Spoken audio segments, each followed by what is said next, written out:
Assalamualaikum warahmatullahi wabarakatuh. Saudara-saudara sekalian yang insyaallah dirahmati Allah Subhanahu wa taala. Idul Fitri telah berlalu dan mumpung Idul Fitri ini belum jauh, seperti biasanya memang kita selalu mengucapkan kepada sesama kaum muslimin ketika masuk Lebaran dengan mengatakan selamat Hari Raya Idul Fitri. Nah, ini yang sering kita ucapkan.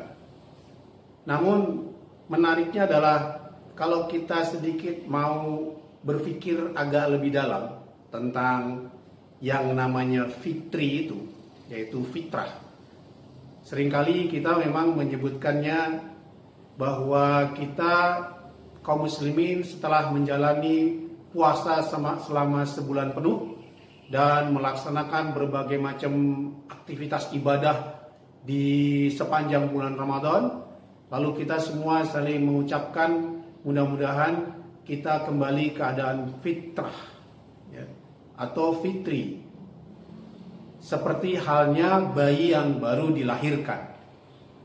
Nah, ini menarik ketika dikatakan kita kembali kepada fitrahnya.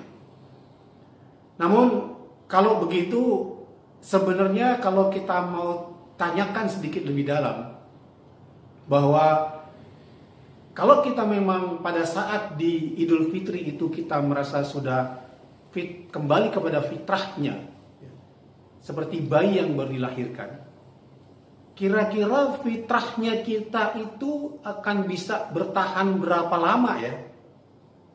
Apakah ini sudah lewat berapa hari ya? Apakah kita masih bisa mempertahankan kefitrahan kita?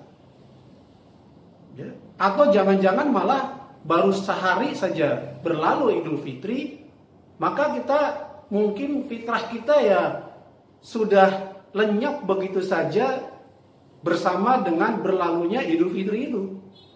Kenapa bisa begitu? Ya kita lihat saja, kalau kita sebagai manusia yang fitrah itu kan sebenarnya ya hidupnya ya juga sesuai dengan fitrah kita. Hidup kita sesuai dengan fitrahnya manusia. Fitrahnya manusia itu seperti apa? Ya minimal kalau kita mau katakanlah mau bahas ada 3 hal lah, ya, dalam hal ini. Yang pertama adalah fitrahnya manusia itu sebenarnya adalah dia menghambakan diri kepada yang maha kuasa, yang maha besar, yang maha powerful, yang maha menentukan. Ini adalah fitrahnya manusia, menghambakan diri kepada yang maha kuasa, yaitu Allah Subhanahu wa ta'ala. Itu fitrahnya manusia.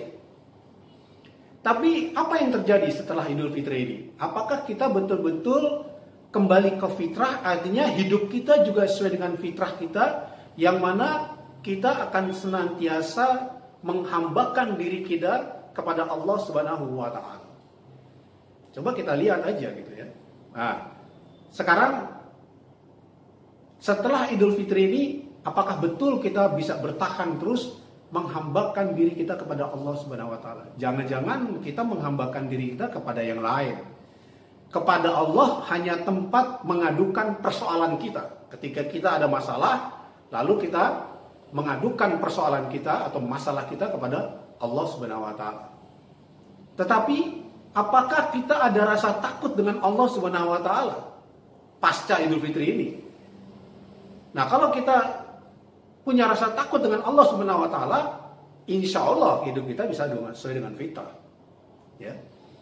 Nah, tapi kan faktanya mungkin setelah Idul Fitri ini kita mulai khawatir lagi, mulai takut lagi dengan apa? Perniagaan kita. Kita lebih takut dengan perniagaan kita. Kita lebih takut lagi dengan ketakutan manusia itu kan ada 3 lah paling tidak ya. Harta, takhta, dan wanita. Ya. Kalau kita takut dengan perniagaan, boleh juga kita lebih takut lagi dengan jabatan, posisi kita. Itu lebih kita takutkan, itu lebih kita khawatirkan. Ya. Kemudian takut dengan sesama manusia. Takut dengan sesama manusia ini juga menjadi persoalan gitu. Kalau kita mengatakan hidup kita sudah kembali ke fitrah, maka seharusnya kita senantiasa menghambakan diri kita kepada Allah bukan hanya saja mengadukan berbagai persoalan yang kita hadapi dalam kehidupan ini kepada Allah Subhanahu wa taala, tapi kita senantiasa takut kepada Allah Subhanahu wa taala, bukan takut kepada yang lain. Nah, itu yang pertama. Fitrahnya manusia menghambakan dirinya kepada Allah Subhanahu wa taala. Yang kedua, fitrah yang kedua. Pada dasarnya fitrah manusia yang kedua ini adalah dia senantiasa terdorong untuk memiliki keturunan. Itu fitrahnya manusia, memiliki keturunan. Tapi kalau kita lihat kasus yang ada sekarang, apakah manusia ini berjalan sesuai dengan fitrahnya dan memiliki keturunan? Bukankah sekarang banyak orang yang katakanlah sudah menikah tapi dia takut memiliki keturunan? Ini kan banyak kasus seperti ini.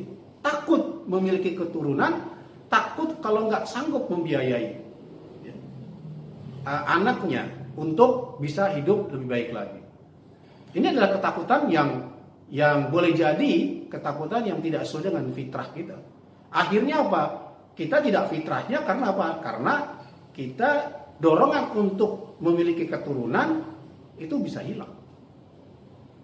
Ditambah lagi dorongan untuk memiliki keturunan itu tentu saja kita telah diberikan suatu naluri dalam diri kita untuk menyukai wanita bagi yang laki-laki dan bagi yang perempuan menyukai laki-laki. Tapi faktanya ada yang senang dengan sejenis. Ini tidak sesuai dengan fitrah. Jadi fitrah untuk menghambakan diri kepada Allah Subhanahu wa taala ini bisa jadi banyak yang hilang di situ. Fitrah ingin memiliki keturunan boleh jadi di sini juga banyak yang hilang. Ketakutan untuk memiliki keturunan. Dan yang ketiga yaitu fitrah untuk survive, mempertahankan kehidupan, untuk bisa hidup sesuai dengan fitrahnya. Nah, ini akan lebih banyak lagi persoalannya di sini. Kenapa? Karena kebanyakan kita kaum muslimin di dalam rangka mempertahankan kehidupannya, mencari kehidupannya, mencari rezeki Allah, itu keterlibatan kaum muslimin dalam hal ini sangat banyak sekali yang terlibat dalam urusan-urusan pada persoalan yang bertentangan dengan syariat Islam. Contohnya saja dalam bermuamalah. Dalam bermuamalah, ya kalau sudah melibatkan riba di situ, apakah hidup kita sesuai dengan fitrah? Ini sudah hilang ini. Fitrah kita sudah hilang di situ. Dan begitu banyaknya kaum muslimin yang terlibat dalam perkara riba di dalam rangka mempertahankan kehidupannya. Ini baru satu hal saja, belum banyak lagi, masih banyak lagi yang lain. Tetapi ini sudah menjadi bukti buat kita bahwa di satu sisi ketika masuk Idul Fitri, kita sama-sama mengatakan semoga kita kembali kepada fitrah, tetapi dalam waktu yang sangat singkat sekali fitrah itu hilang. Karena kita kembali kepada kehidupan yang tidak sesuai dengan fitrah lagi. Ya kan? Dan sudah lama sekali nih persoalan ini muncul dan terus berjalan sampai detik ini, bahwa sudah sekian lama umat Islam kehilangan fitrahnya. Sudah tidak lagi hidup sesuai dengan fitrahnya. Hal ini hanya dirayakan setiap tahun saja, yaitu pada saat Ramadan. Pada saat akhir Ramadan, kemudian kita sama-sama merayakan Idul Fitri.